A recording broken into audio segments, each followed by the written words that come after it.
This is an Adria Compact DL Supreme. It's a 7-metre vehicle, and this is really rather smart. I'm quite taken with this one, particularly the interior, but we'll have a look around the outside first of all, and I'll take you inside and show you exactly what I mean. Now, the first thing to mention is it's finished in a rather fetching silver colour. A lot of these, of course, tend to be white, but we're seeing more choice in colours now, and I think that can only be a good thing. I like the smart black alloy wheels on this one as well. And if we take a walk down this side, there's a couple of things to point out over here. One is this, which is the LPG. It will take a couple of bottles in there. There we go. But the other thing that's particularly impressive is in here, because this is a massive boot area. Really helpful feature on a vehicle like this for bikes, for paddle boards, for extra cushions as we've got in here, barbecue, whatever you want. That's a really helpful area. And as you can possibly see, it's accessed from the other side as well. We'll see that in a moment when we go on round. So that is that side. We've got the pre-fit for the bike rack on the back as well, and that little chap up there, that is a reversing camera. It's a nice sized vehicle, this. It's big, but without being too big. It's got the awning that comes out on the side as well. That's a really useful feature. This is the other door. This goes back into exactly the same area that we just looked at. Straight in through that way. So as I say, access on both sides, and these of course lock for security. Over here then you've got your water filler, and that one, I think I'm right in saying, allows you to pump water up and into the vehicle. And then if we come down over here, that is the cassette for the loo, and that is where the shore power goes in, as you can see here. So that's 240 volts straight into the vehicle to keep everything powered up when you're at a site. Anyway, let's head on in, because I think you might be quite impressed at this. I know I was. Here we go. And the first thing that strikes me is just how light and contemporary it is, with the choice of the woods that they've got in here and the light finishes, but also look at the lighting. Look at the way it's all fitted in up inside here. It's up in underneath here. I think that's really, really nice. Even the little Compact logo up there at the front. Let's go right to the front first of all. We've got the 2 seats here. Of course, this is where you drive from. This one's got the 140 horsepower Fiat diesel engine. It's a manual transmission on this one.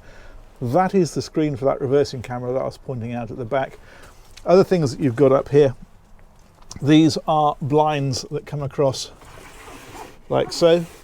So you've got those there, and the same thing over on the side as well. And you've got those on the overhead skylights. Got some really nice big skylights in this one, as you can see. So a ton of natural light getting thrown into here. And then these just pull out like this. So that's very handy. And the other thing to mention, actually, just while we're looking up at the ceiling, is that this one's an opening one. This is almost like a sort of sunroof that you used to get on cars. So that drops back like that, and you can see if I turn it, how that tilts open. So that's a really useful feature. It's a really good way of ventilating the vehicle. There we go. What else can I show you? This is interesting. You can see you've got a settee over on this side, but you'll notice there's a headrest here, and that's because there's actually a seat belt on this one. So you have got a third seat if you want it, as well as obviously the 2 seats at the front. And you can see how this one folds away. You take that one out, and then you've got a forward-facing seat there. This table, it opens out like so. Obviously with that seat move forward out of the way, but it's on a telescopic leg, and what that means is that you can drop this down and make this into a bed across here. So this is really designed for 3 people, because you've got 3 seat belts and you've got 3 beds. I'll show you the other ones in just a moment. I really like the way that these open. They just push, so dead easy to operate one-handed, and there's loads of storage all the way through it. And then you've got the panel up here for things like the lights and the heating and all that kind of stuff up above the door. Now if we spin on round, we'll find the kitchen over on this side. They've put a 3-burner hob on this one, so that's down underneath there. And you've got the sink next to it, as you can see.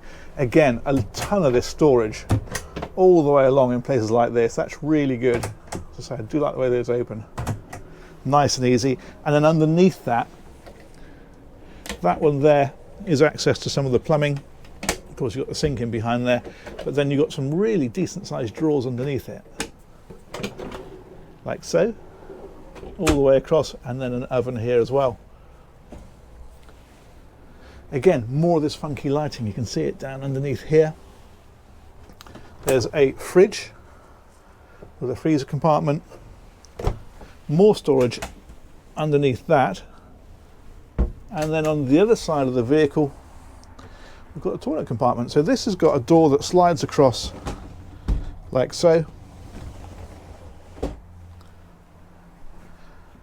and then that is the toilet in there. And again, these neat little hatches like this, and again you've got the skylight up above that opens. And you might be thinking, well, that's really great, but where's the shower? Well, let me show you. Check this out. If I pull that, that closes that off, and now we've got a really nice shower compartment. How nifty is that? I think that's brilliant. Proper home from home stuff, isn't it? Really, really good. And then when it's not being used, that clips back, and it's all a nice big toilet area. Superb. So the last thing we've got then, if we come back again, is we've got these two single beds at the back. Now this, of course, is where that boot or garage that we saw under the back goes right the way across. So that's how you get all that storage in here. What is quite nifty is it's two singles, but you can pull this fella here out and you can make that into a double. Obviously there's infill cushions. That's what we saw down in that garage area a little earlier. We slide that one back. There we go. There's storage again then down underneath here, so that's really useful. And then this one is another nice bit of storage down in there. And then you've got those lockers again across the back with those neat push catches, and there's lights you can see down on either side. They've actually got USB connectors in them as well, so you want to charge your phone up, you can plug into those, no problem at all. Another skylight up above, and again, of course, all of these have got these night blinds that come across, and you've got the curtains on the window as well, of course. So there we go. Let's come right to the back and take a look through. Yeah, it's rather nice. I like the way this curtain's off as well, so you have a bit of privacy there if you want it. But it's the finishes that impressed me on this one. The finishes and the way that it's lit. Look at the lighting in around here. That's brilliant. I think that's a really smart motorhome. So there we go. I'll come and sit down over here, and I'll say huge thank you to Highbridge Motorhomes down here in Devon. They've organised this tour for me, and huge thanks as ever to you guys for watching. We'll catch you on another one of these very soon. Take care. Bye bye.